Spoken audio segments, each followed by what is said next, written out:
السلام علیکم ورحمۃ اللہ وبرکاتہ۔ آر پی نیوز کے ساتھ خواجہ عاشق حسین حاضر خدمت ہے۔ ناظرین کرام، کرپشن ایک ایسا ناسور ہے جس نے ہمارے معاشرے کی جڑوں کو کھوکھلا کر کے رکھ دیا ہے۔ ٹرانسپیرنسی انٹرنیشنل کی حالیہ ایک سروے کے مطابق 180 ممالک کی فہرست میں پاکستان 117ویں نمبر پر ہے۔ اب اندازہ لگائیے، یہ ہمارا ملک یعنی ان کی رپورٹ کے مطابق دنیا میں سب سے زیادہ کرپٹ صومالیہ ہے اور سب سے کم کرپشن وہ نیوزی لینڈ اور ڈنمارک میں ہوتی ہے۔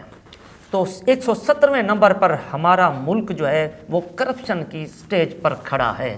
اچھا، اب کرپشن ہمارے ہاں معروف یہی ہے کہ جناب جو گورنمنٹ ادارے ہیں ان میں کرپشن ہوتی ہے، جی ہوتی ہوگی، لیکن میں اس بات سے جو اتفاق کرتا ہوں کہ ہر شخص ہمارے ہاں جو جس سٹیج پر ہے وہ اپنے حصے کی کرپشن کر رہا ہے۔ اگر آپ ٹیچر ہیں اور آپ صحیح تیاری کر کے نہیں آتے اور بچوں کے سوالوں کے صحیح جواب نہیں دیتے تو یہ بھی کرپشن ہے۔ اگر بچوں کی صحیح آپ تربیت نہیں کر رہے بحیثیت والدین کے، ان کی روحانی اور اخلاقی تربیت نہیں کرتے تو یہ بھی کرپشن ہے۔ ایک ریڑھی والا ہے، وہ 1 نمبر مال کے پیسے لیتا ہے، یا دکاندار ہے آگے خراب فروٹ دے دیتا ہے یا 2 نمبر چیز دے دیتا ہے تو یہ بھی تو کرپشن ہے۔ اگر آپ سچ جانتے ہیں اور سچ بتاتے نہیں تو یہ بھی کرپشن ہے۔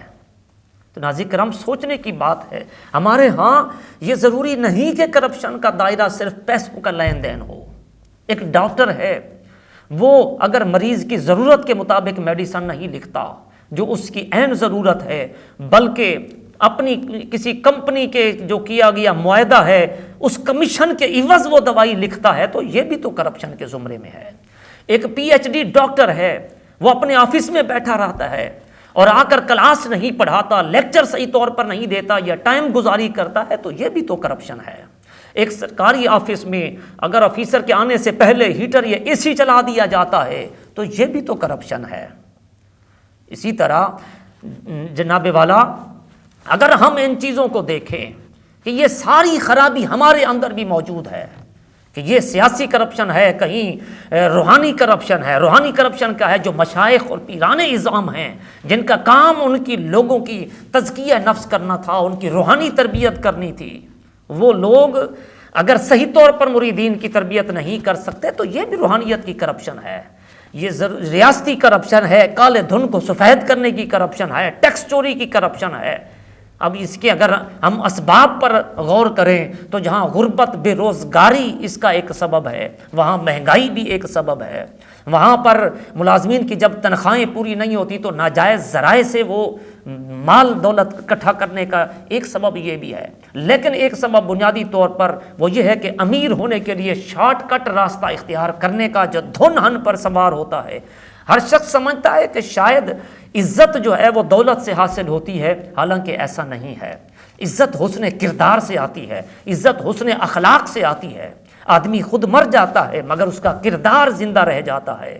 دولت تو اس کے مرتے ہی جو ورثاء ہیں وہ سنبھال لیتے ہیں، اگر انگوٹھی پہنی ہوگی تو وہ بھی اتار لیتے ہیں، اور پھر کہتے ہیں جلدی کرو۔ یہ نہیں کہتے کہ ابا جی کو قبر میں داخل کرو، بلکہ کہا جاتا ہے جلدی کرو، میت اٹھاؤ، جلدی کرو، جنازہ اٹھاؤ، تاخیر نہ کرو۔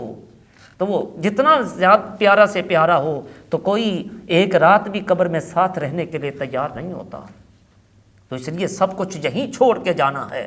کیا فائدہ جن کے لیے کرپشن کر کے ہم دوسروں کے لیے مال جمع کرتے پھر رہے ہیں؟ لہٰذا اپنی آخرت کی فکر کیجئے۔ اور جو لوگ کرپشن کرتے ہیں، اب سوال یہ پیدا ہوتا ہے اس کا حل کیا کیا جائے؟ تو اس کا حل یہ ہے کہ کرپشن کے خاتمے کے لیے کالم لکھے جائیں۔ اسمبلی میں بیٹھے ہوئے جو مخلص اور بڑے ارباب اقتدار ہیں وہ کوشش کریں۔ اس کے لیے سنجیدہ قانون سازی ہونی چاہیے، سخت ترین سزائیں دینی چاہیے، اور اس ناسور کو جڑ سے اکھاڑ پھینکنے کے لیے ہم سوسائٹی کو ان لوگوں کا بائیکاٹ کرنا چاہیے۔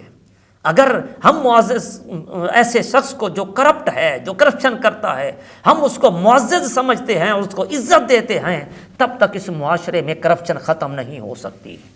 تو لہٰذا آج ضرورت اس امر کی ہے کہ ہم لوگ خود بھی اپنے آپ کو کرپشن کے دامن سے داغدار ہونے سے بچائیں اور دوسرے لوگوں کو بھی ان سے نفرت کا اظہار کریں۔ اسی شعر کے ساتھ ہی اپنی بات ختم کرنا چاہتا ہوں کہ شاہ بکتے ہیں، گدا بکتے ہیں، یہاں صغیر و کبیر بکتے ہیں۔ شاہ بکتے ہیں، گدا بکتے ہیں، یہاں صغیر و کبیر بکتے ہیں، کچھ سر عام کچھ پس دیوار، اس شہر میں ضمیر بکتے ہیں، اس شہر میں ضمیر بکتے ہیں۔ اسی کے ساتھ ہی خواجہ عاشق حسین کو اجازت دیجیے۔ اللہ حافظ۔ السلام علیکم ورحمۃ اللہ وبرکاتہ۔